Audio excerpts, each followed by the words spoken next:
भिवानी के भीम स्टेडियम में शायद कोई हादसा हो सकता है, जैसा कि अभी रोहतक बहादुरगढ़ में भी जो घटना देखने को मिली, क्योंकि स्टेडियम में दर्दनाक दीर्घ जर्जर हालात देखने को मिले और उनसे गिरकर कभी भी कोई भी बड़ा हादसा देखने को मिल सकता है। दूसरी तरफ स्टेडियम प्रशासन ने 3 फेज बिजली की तार को दर्शक दीर्घा पर लगी लोहे की एंगल के साथ बांधी हुई है और अगर किसी खिलाड़ी या दर्शक को बिजली की तारें छू गई तो बड़ा हादसा हो सकता है। और साथ ही आपको ये भी बता देते हैं कि दूसरी तरफ ये तो तब है जब भीम स्टेडियम में राष्ट्रीय स्तर की स्कूली खेलकूद प्रतियोगिता संचालित हो रही है। यहाँ पर रोजाना हजारों की संख्या में खिलाड़ी पहुंचते हैं, लोग पहुंचते हैं, उसके बावजूद भी इस तरीके के हालात यहाँ पर देखने को मिल रहे हैं।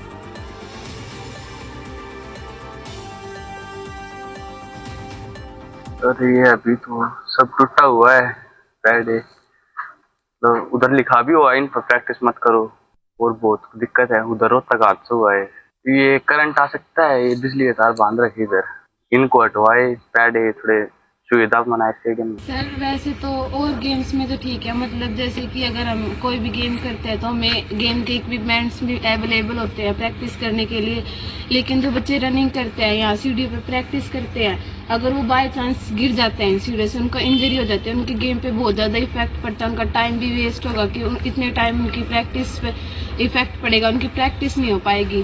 तो सरकार को इस चीज़ के बारे में सोचना चाहिए।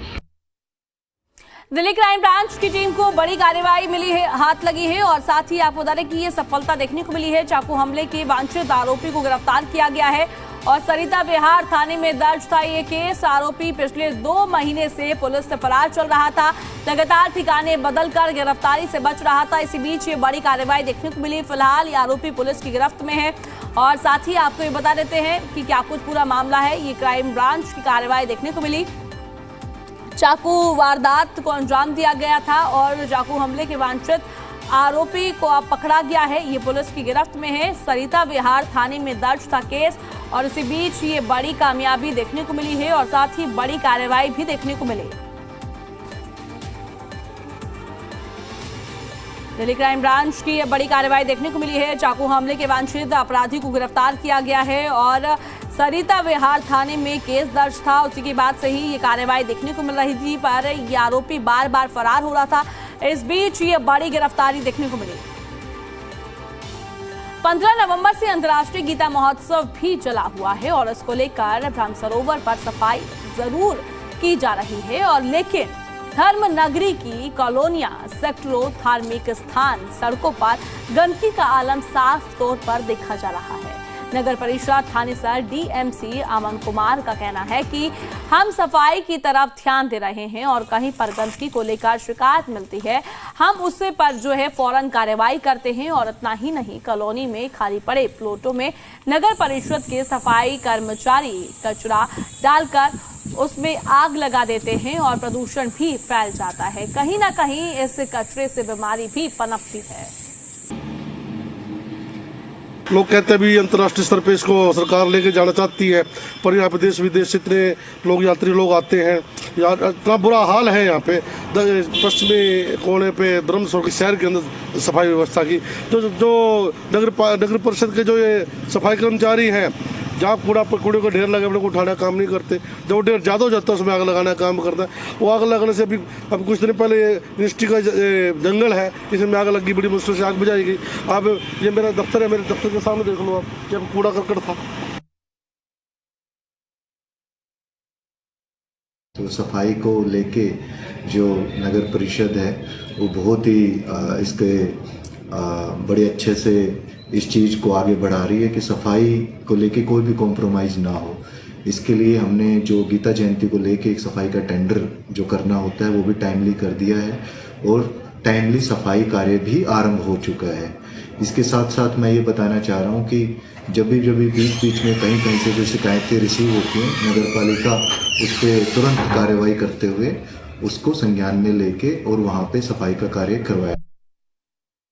ज्योतिसर गांव है जो धार्मिक स्थान है, वहां से गुजरता है। आपको तस्वीरें हम दिखाना चाहेंगे। देखिए किस तरह से गंदगी है जो कुरुक्षेत्र धर्म नगरी में नजर आती है, और आवारा पशु भी कहीं ना कहीं गंदगी में मंडराते नजर आते हैं। ये गंदगी है जो यहाँ पर जो नगर परिषद के जो सफाई कर्मचारी है वो यहाँ पर इसको डालकर जाते हैं, क्योंकि कुरुक्षेत्र के अंदर डंपिंग जोन नहीं है। एक कंपनी का जो ठेका जरूर दिया है प्रशासन ने, लेकिन वो भी कहीं ना कहीं गंदगी है, जहाँ पर खाली प्लाट नजर आता है उसमें डाल देते हैं। आखिरकार जो हरियाणा सरकार लगातार सफाई अभियान चलाती है और प्रशासन को आदेश देती है कि कहीं भी गंदगी नजर ना आए, लेकिन कहीं ना कहीं कुरुक्षेत्र का प्रशासन इस पर अमल नहीं कर रहा है। कहीं ना कहीं देखा जाए तो कुरुक्षेत्र के पूर्व मंत्री हैं सुभाष सुधा, वो भी कहीं ना कहीं सफाई को लेकर लगातार फील्ड में उतरते रहते हैं, अधिकारियों को आदेश देते रहते हैं, लेकिन अधिकारी इसके ऊपर अमल नहीं करते। क्योंकि देखा जाए तो जो मैं तस्वीरों आपको दिखा रहा हूं, देखना चाहेंगे किस तरह से गंदगी नजर आ रही है। ये गंदगी कोई आम जनता नहीं डालती यहाँ पर, लेकिन कहीं ना कहीं देखा जाए जो नगर परिषद के सफाई कर्मचारी है वो यहाँ पर डालते हैं और उसके बाद इसमें आग लगा देते हैं। आग लगाने के बाद प्रदूषण जो है वो फैल जाता है, कहीं ना कहीं बीमारियों की भी पनपना जाती हैं। कॉलोनी हो, सेक्टर हो, धार्मिक स्थान हो, वहां पर कोई भी इस तरफ ध्यान नहीं दे रहा। जो कचरे को लेकर धर्म नगरी कुरुक्षेत्र में काफी जो है में देखा जाए तो कचरा ही कचरा नजर आता है। जो कॉलोनियों के अंदर, सेक्टरों के अंदर जो नगर परिषद के जो कर्मचारी हैं, सफाई कर्मचारी, वो कचरा इकट्ठा कर देते हैं, खाली प्लाट में फेंक देते हैं और उसमें आग लगा देते हैं। देखिए कहीं ना कहीं जो डंपर हैं वो कॉलोनी में आते हैं। आम जनता डंपरों में भी कहीं ना कहीं कचरा जरूर डालती है, लेकिन आम जनता को भी जागरूक होना पड़ेगा कि अपने आसपास गंदगी न फैलाएं। लेकिन देखा जाए तो जिस तरह से लगातार तो कुरुक्षेत्र में गंदगी को लेकर मुद्दा बढ़ता आता है और गंदगी को लेकर भी कहीं ना कहीं विपक्ष भी कहीं ना कहीं घेरता प्रशासन को नजर आता है। क्यों नहीं प्रशासन जागता? जब हमने इसके बारे में आमन कुमार डीएमसी से बात की गई तो उनका कहना था कि एक कंपनी को ठेका दिया हुआ है, वो कंपनी कचरा है जो इकट्ठा कर उठाती है, लेकिन कहाँ उठाती है? तस्वीरें द्वारा फिर हम आपको दिखा रहे हैं, प्रशासन को दिखाना चाहते हैं। देखिए प्रशासन जो वादे करता है, कागजों में वादे करता है, कैमरे के आगे वादे करता है, लेकिन हकीकत ये है जो हम तस्वीरों में दिखा रहे हैं। देखिए किस तरह से यहाँ पर जो कचरा है वो डाला जाता है। इतना ही नहीं, जो नक्तियाँ वो देखिए किस तरह से यहाँ पर पड़ी नजर आ रही हैं। कहीं ना कहीं देखा जाए इनका कहीं भी यूज नहीं होता है, तो यहाँ पर कहीं ना कहीं देखा जाए इनके ऊपर लिखा भी है नगर परिषद थानेसर, तो कहीं ना कहीं देखा जाए इसकी तरफ क्यों नहीं प्रशासन ध्यान देता? जो ये कचरा उठाने वाली रेहड़ी है इसको रिपेयर करे, इसको चालू हालत में देख कहीं ना कहीं इसको यहाँ पर जो चोर होते हैं वो कहीं ना कहीं उठाकर बेच देंगे। फिर कहीं ना कहीं तो देखिए चोरी के भी आरोप कहीं ना कहीं लगेंगे, लेकिन क्यों नहीं इसके ऊपर ध्यान देता है? एक बड़ा मुद्दा कुरुक्षेत्र में पनपनाता है गंदगी को लेकर। कुरुक्षेत्र से दर्शन कैद, जी मीडिया। ये नेपाल के गांधीनगर विधानसभा क्षेत्र वार्ड नंबर 213 इलाके में गंदगी के अंबार से जनता काफी परेशान है। लोगों को काफी परेशानियों का सामना करना पड़ रहा है। वहीं लोगों की शिकायत करने के बाद भी सुनवाई नहीं हो रही है और लोगों में जनप्रतिनिधि के खिलाफ काफी नाराजगी देखने को मिल रही है। लोगों ने बताया इस इलाके के वार्ड नंबर 213 में साफ सफाई की व्यवस्था बिल्कुल चौपट पड़ी हुई है। चुनाव के समय नेता वोट मांगने के लिए आते हैं और उसके बावजूद यहां पर जो दावे किए जाते हैं, वादे किए जाते हैं, उन पर कोई कार्य नहीं होता। कॉलोनी के इस रास्ते पर दोनों ओर गंदगी का अंबार साफ तौर पर नजर आ रहा है, जिससे स्थानीय निवासियों को बेहद दिक्कत का सामना करना पड़ रहा है। इलाके में बदबू, बीमारी का डर सता रहा है और लोगों ने बताया एमसीडी की कूड़ा उठाने वाली गाड़ी इलाके में नहीं आती है, जिसकी वजह से जगह जगह पर गंदगी का अंबार ये देखने को मिल रहा है। यमुनापार के उत्तर पूर्वी दिल्ली गांधीनगर विधानसभा इलाके में इस समय मौजूद है। 213 वार्ड ये लगता है। आपको दिखाते यहाँ गंदगी का आलम देखिए आप किस कदर है। यहाँ जगह जगह कूड़े का अंबार लगा हुआ है, गंदगी यहाँ पर है और बदबू इतनी है कि यहाँ के लोगों को निकलना यहाँ से मुश्किल हो रहा है। आपको दिखाते सामने देहरादून एक्सप्रेस वे जो है वह जा रहा है और मेरे हिसाब आप देखेंगे तो जीटी रोड आपको दिखाई देगा। अंदर सामने कॉलोनी है और यहाँ के लोग जो है इस कूड़े की वजह से काफी परेशान है, स्थानीय निवासी भी काफी परेशान है, कुछ इलाके के लोग भी मेरे साथ जुड़ रहे हैं जो गंदगी यहाँ पर है। भाई साहब साफ सफाई नहीं होती है, क्या नाम है आपका, एक बार बताइए। मेरा नाम आस मोहम्मद कुरैशी है। कुरैशी साहब, देख रहे हैं इलाके में गंदगी जगह जगह पड़ी है इस वार्ड 213 में। वार्ड नंबर 213 पूरे का पूरा गंदा पड़ा है। मैं बार बार सोशल मीडिया पर लोगों को बुलाता हूँ, दिखाता हूँ यहाँ के हालात क्या है, जगह जगह दिखाता हूँ। बल्कि अभी मैंने एक वीडियो डाली थी, उसमें तो वो कामचोर कहता है कि ये शास्त्री पार्क का इलाका ही मेरा नहीं है। ये तो उसके हालात हैं। तो गंदगी जैसे आप दिखा रहे हैं, ये देखिएगा, ये हमारे आने का रास्ता है, ये घर जाने का रास्ता है। अब इस मेन रोड पर ये हालात होंगे। हालांकि कामचोर भी यही रहता है, थोड़ा सा आगे वो भी यहीं से निकलता होगा, उसका भी रास्ता कोई और नहीं है, लेकिन हालात ये हैं।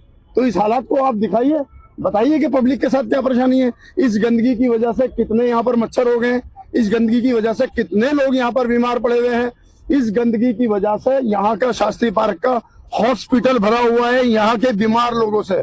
ये धूल मिट्टी मच्छर परेशान है भाई साहब। ये गंदगी का आलम तो यहाँ चारों तरफ है। अब कितनी बार उनसे कह दी, लेकिन उनकी बात समझ में नहीं आती।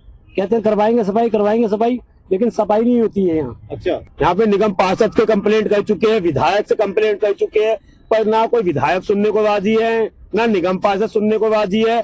आप देखिए हाईवे जा रहा है, ये देहरादून हाईवे, आपने जैसे बताया धूल मट्टी प्रदूषण इतना है, लोग बीमार पड़ रहे हैं। पर यहाँ पे अभी स्कूल है, 5वीं क्लास के बच्चों का नगर निगम का स्कूल है, यहीं से बच्चे स्कूल जाते हैं, सीवर भरे पड़े हैं, गंदगी के ढेर है, कोई सुनने को राजी नहीं है।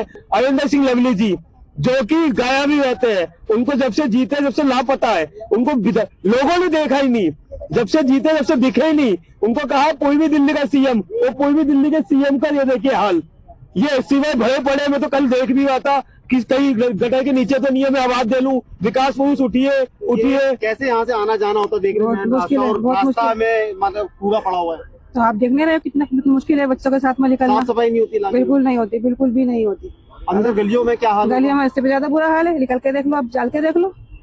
अगर ऐसी बात होती तो पता नहीं लगता। देख नहीं रहे आप कितनी गंदगी है, आप खुद गंदगी में खड़े हो, घरों में आपको कैसे महसूस हो रहा है? घर में मच्छर बहुत है, जब भी तो बच्चे बीमार होते। ठीक है। जनता जो है या काफी जो यहाँ के जनप्रतिनिधि है उनसे काफी नाराज है यहाँ। और सबसे बड़ी बात आपको बताते, शिकायतें की गई है, लेकिन उस शिकायतों पर जो है सुनवाई तक नहीं की जाती है, जिससे लोगों में काफी गुस्सा यहाँ भरा हुआ है। राकेश चावला, जी मीडिया, दिल्ली।